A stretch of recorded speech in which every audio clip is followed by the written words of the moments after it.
ध्यान देंगे सभी लोग यहाँ पे। राज्य एवं राष्ट्र की है, कुछ क्वेश्चन है, कुछ संक्षिप्त शब्दों का फुल फॉर्म है, देखेंगे।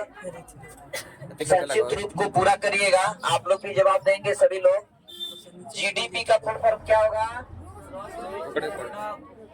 Gross domestic product. Gross domestic product अर्थात सकल घरेलू उत्पाद। सकल का अर्थ होता है टोटल, कुल। देखेंगे दूसरा, पर कैपिटा इनकम, इसको बोलेंगे क्या? प्रत्येक व्यक्ति आय। प्रत्येक व्यक्ति की आय बढ़ेगी तभी न राष्ट्र का आय बढ़ेगा। NSSO, इसका फुल फॉर्म देखेंगे, national sample survey organisation. National sample survey, राष्ट्रीय प्रतिदर्श सर्वेक्षण संगठन। CSO का फुल फॉर्म बताइए। देखेंगे, सेंट्रल स्टैटिक्स ऑर्गेनाइजेशन। सेंट्रल का अर्थ हो गया केंद्रीय, स्टैटिक्स यानी सांख्यिकीय, ऑर्गेनाइजेशन का अर्थ होता है संगठन। CSO समझ गए, GNP समझिए, ग्रॉस नेशनल प्रोडक्ट। देखिए ग्रॉस का यानी कुल होता है, टोटल। ग्रॉस नेशनल प्रोडक्ट यानी कुल राष्ट्रीय उत्पादन, यानी सकल राष्ट्रीय उत्पाद भी बोल सकते हैं। NNP, net national product. Net national product का मतलब क्या होगा? शुद्ध राष्ट्रीय उत्पाद। NI सबसे जरूरी है, ध्यान दीजिएगा, नेशनल इनकम। NI का फुल फॉर्म नेशनल इनकम यानी राष्ट्रीय आय। EDI का फुल फॉर्म क्या होगा? इकोनॉमिक्स डेवलपमेंट इंडेक्स यानी आर्थिक विकास सूचकांक। इकोनॉमिक्स यानी आर्थिक, डेवलपमेंट यानी विकास, इंडेक्स यानी सूचकांक। अब कुछ क्वेश्चन है दूसरा चैप्टर का। पहला जो है क्वेश्चन, आय से आप क्या समझते हैं? आय का अर्थ समझते हैं?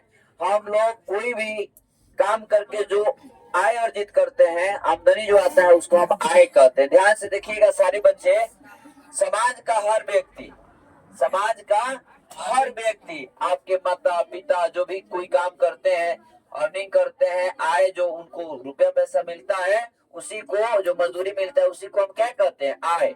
तो देखिएगा समाज का हर व्यक्ति अपने परिश्रम के द्वारा जो अर्जित करता है, वो अर्जित संपत्ति उसकी आय मानी जाती है। जो अर्जित करता है वही अर्जित संपत्ति उसकी आय मानी जाती है। आय वह मापदंड है, दूसरे शब्दों में सुनिए, आय एक ऐसा मापदंड है जिसके द्वारा देश के आर्थिक विकास की स्थिति का आकलन किया जाता है। जिस देश का आय अधिक है वह देश उतना ही विकसित है। तो आय के माध्यम से ही हम आकलन करते हैं कि कौन सा देश विकसित है, कौन सा देश विकासशील है, कौन सा देश अर्ध विकसित है और कौन सा देश बहुत पिछड़ा हुआ अवस्था में है। तो ध्यान देंगे, जब कोई व्यक्ति किसी प्रकार का शारीरिक या मानसिक, कोई भी व्यक्ति किसी प्रकार का शारीरिक या मानसिक कार्य करता है और उस कार्य के बदले में जो उसे पारिश्रमिक मिलती है, जो मजदूरी मिलती है, उसे ही हम आय कहते हैं। अगर हमारा आय बढ़ेगा, प्रत्येक व्यक्ति का आय बढ़ेगा, पर कैपिटा इनकम बढ़ेगा बेटा, तो देश का आय ग्रोथ करेगा, राष्ट्रीय आय बढ़ेगा और हमारा देश विकसित देशों की श्रेणी में पहुंचेगा, चला जाएगा। आगे क्वेश्चन देखेंगे, भूमि का पारिश्रमिक क्या कहलाता है? तो भूमि में जो किसान कृषि करते हैं, खेती बाड़ी करते हैं, तो उससे जो उनको मिलता है पारिश्रमिक, उसको हम क्या कहते हैं? लगान। क्या कहते हैं? ये क्वेश्चन बहुत ट्रिवियाई है, कई बार क्वेश्चन इसमें से आ चुका है। फिर ध्यान देंगे, क्लास में ही इस बात को समझ लेंगे कि भूमि का पारिश्रमिक क्या कहलाता है? लगान। और श्रम का पारिश्रमिक क्या कहलाता है?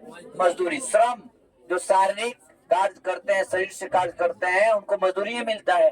किसान जो फसल उपजाता है, कहते हैं ना किसान, जो भाई लगान भी ना निकल, लगान ही मिलता है, जितना लगाता है वही मिलता है उसको। किसान को बहुत ज्यादा मुनाफा नहीं होता है। आगे ध्यान देंगे, पूंजी का पारिश्रमिक। तो पूंजी का पारिश्रमिक ब्याज, जो पूंजी लगाते हैं, पूंजी अपना लगाते हैं, धन लगाते हैं, उनको उसमें से मिलता है क्या? ब्याज। जैसे पूंजी दे दिए 2 लाख किसी को, कर्ज तो उसको क्या मिलता है, ब्याज, है ना।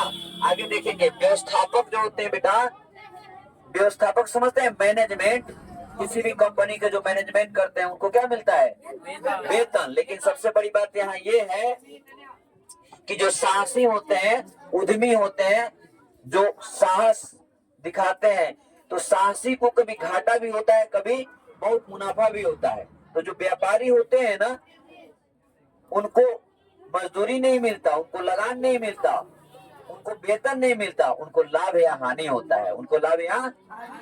अगर उद्यमी जो है, इंटरप्राइजेस जिसको हम बोलते हैं, तो इंटरप्राइजेस जो होते हैं ना, वो लाभ या हानि दो साहस रखते हैं, हिम्मत रखते हैं। तो जो हिम्मत रखता है उसको तो लाभ होगा ही।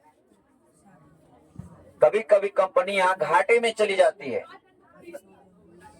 और कभी कभी बहुत मुनाफा होता है, इसलिए उद्यमी का पारिश्रमिक, इंटरप्राइजेस का पारिश्रमिक जो होता है वह लाभ या हानि के रूप में मिलता है। अगला क्वेश्चन है, सकल घरेलू उत्पाद से आप क्या समझते हैं बाबू? सकल घरेलू उत्पाद, इसी को शॉर्ट में क्या कहते हैं, संक्षिप्त में इसको क्या कहते हैं, जीडीपी। क्या कहते हैं, ग्रॉस डोमेस्टिक प्रोडक्ट, इसी को बोलते हैं ना। तो ध्यान देंगे, किसी देश में किसी दिए हुए वर्ष में, किसी भी देश में किसी दिए गए वर्ष में वस्तुओं और सेवाओं की जो कुल मात्रा, वस्तुओं और सेवाओं की जो कुल मात्रा उत्पादित की जाती है, यानी पैदा की जाती है, उसे सकल घरेलू उत्पाद कहा जाता है ना। सकल घरेलू उत्पाद अर्थात इसको जीडीपी कहा जाता है। क्या कहा जाता है, जीडीपी। आगे ध्यान देंगे, दूसरा क्वेश्चन हो गया, कंप्लीट हो गया। तीसरा क्वेश्चन है, प्रति व्यक्ति आय क्या है? इसी प्रति व्यक्ति आय को कहते हैं पीसीआई। क्या बोलते हैं बाबू, पीसीआई। पीसीआई का फुल फॉर्म होता है पर कैपिटा इनकम, है ना बच्चे। तो अब प्रति व्यक्ति आय समझिए, हम बोले हैं कि